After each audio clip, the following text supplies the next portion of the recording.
This is a Stories to be Told podcast. Hi everyone, I'm Tracy DW and I'm the founder and creator of Stories to be Told, an online educational hub of stories, mini documentaries, timelines and a wealth of other resources aimed at engaging all learners interested in understanding more about the history of the British Empire and Britain's colonial past.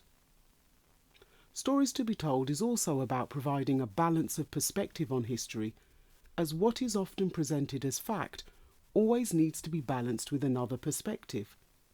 Whatever you've been told about history, there's always another story and many perspectives related to it, and I'm going to discuss and explore some of those in my podcast series.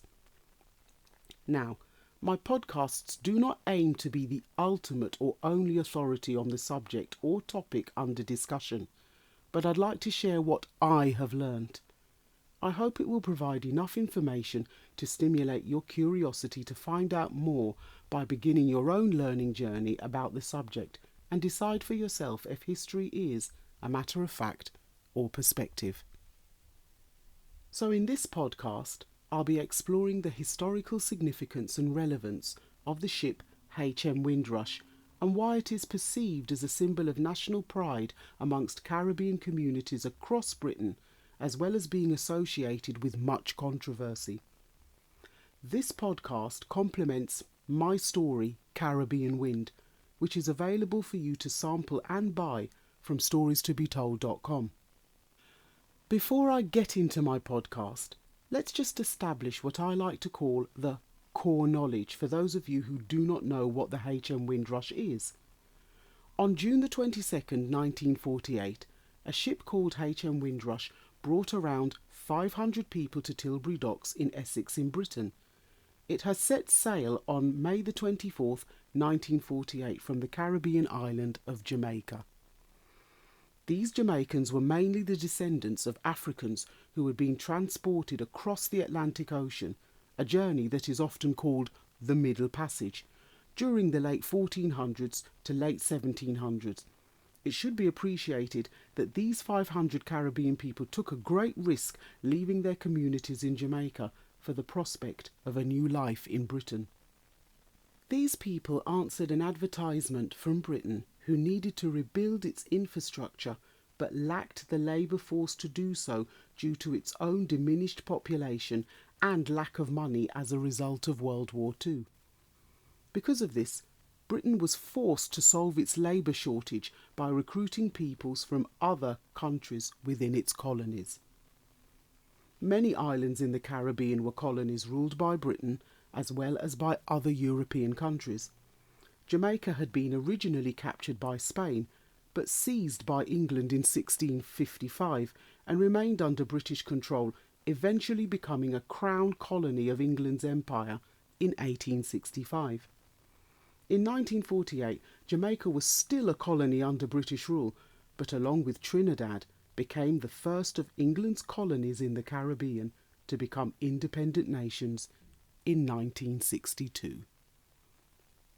So, why did I choose HM Windrush as a focus for this podcast?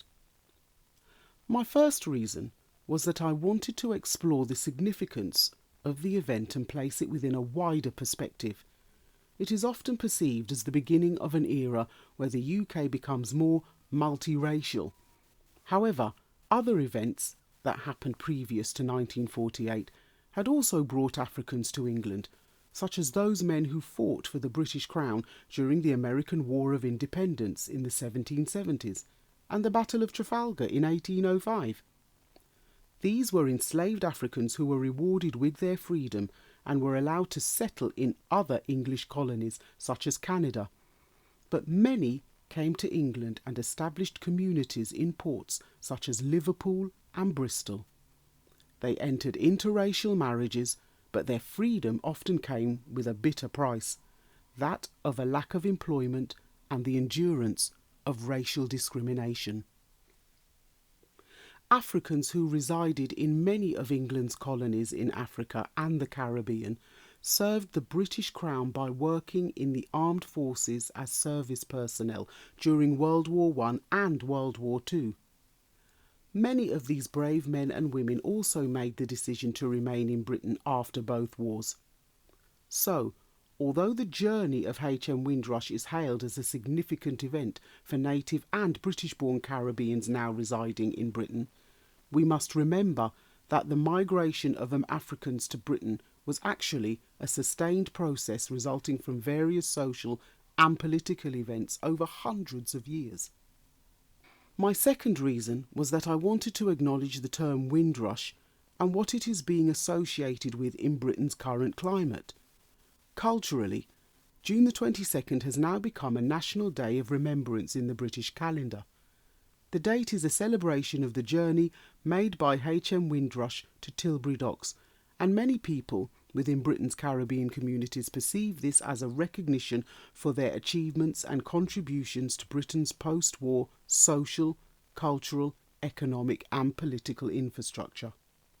They also perceive the date as a reference point for their own affiliation with Britain and being British, the acceptance of their Caribbean cultures by British society as a valid way of life and identity. However, politically, the term Windrush has, since 2019, been associated with an immigration scandal in which thousands of British residents who came to Britain from the Caribbean legally on or after 1948 were wrongly classified as illegal immigrants by the British government and have suffered detainment, deportation, loss of employment and homelessness.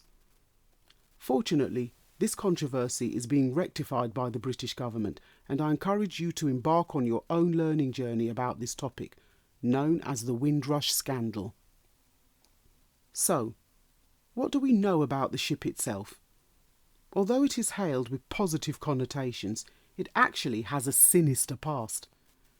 Built in Hamburg, Germany in 1930 by Blom and Voss and operated by German shipping company Hamburg Süd, it was originally named the Monte Rosa. The Monte Rosa was a cruise ship and passenger liner used by the Nazis to take Germans on package holidays. These cruises went around the Mediterranean, Scandinavia and as far as South America.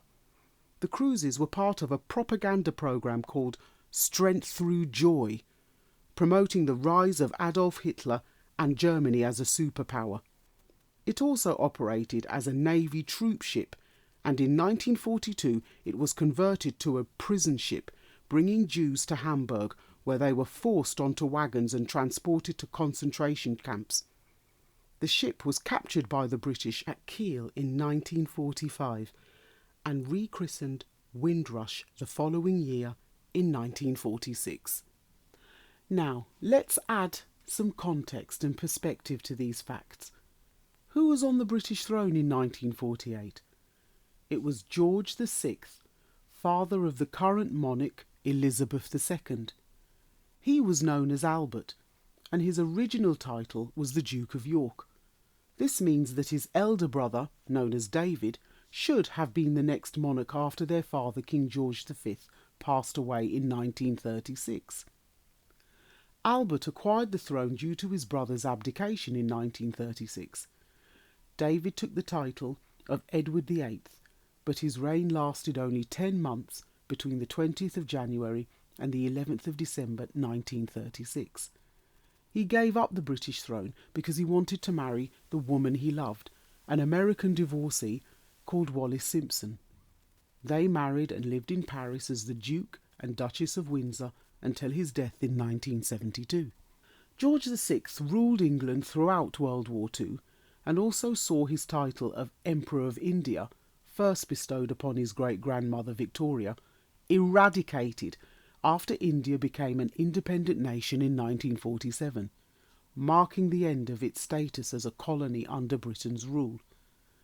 India's independence was an indication of how other colonies under British and European rule were feeling at this time.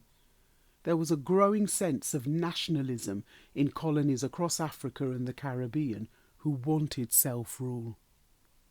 And who was Prime Minister in 1948?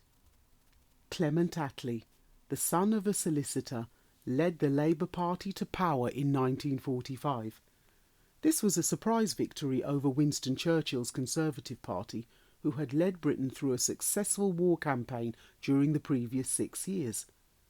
As well as overseeing the independence process of India, Attlee's government can be credited with establishing what we now know as the welfare state, where much of our public services and national resources such as coal, gas, the railways and electricity were run by the government and therefore nationalised. Before I come to the end of my podcast, I'd like to leave you with 2 other corresponding events in 1948 that were to have a profound impact on Britain's Caribbean communities. The first is the birth of the National Health Service on the 5th of July, founded by the then Health Minister Aneurin Bevan. Many Caribbean men and women trained to become and served the British public as highly skilled medical staff. I myself am proud to say that I have relatives who work in nursing and neurology, and as a young teenager the NHS gave me one of my first jobs which enabled me to save for university. Thank you, NHS. The second event was the British Nationality Act, also in July, which stated that all British subjects have the automatic right to reside in the UK. People from the Caribbean rightly interpreted this law as their right to travel, reside and remain in Britain, but it did not seem that the Act was truly inclusive of all British subjects from British colonies of both white and ethnic backgrounds. When the British government that realised that many from the Caribbean were intent on staying in Britain, the law was debated in Parliament and a new Immigration Act was passed in 1971, aimed to stem the flow of migration to Britain from Britain's Caribbean colonies. I hope you've enjoyed listening, and I'd like to leave you with a few questions for further thought and discussion. How would Britain's multiracial identity be different if the Windrush had never docked in Tilbury? Were there any other key events that happened in 1948 which later had a profound impact on the future of Caribbean communities in Britain? If you liked this podcast, remember you can also visit storiestobetold.com for mini documentaries, alternative history illustrations and suggestions for biographies, historical places and timelines, all linked to the content of my work.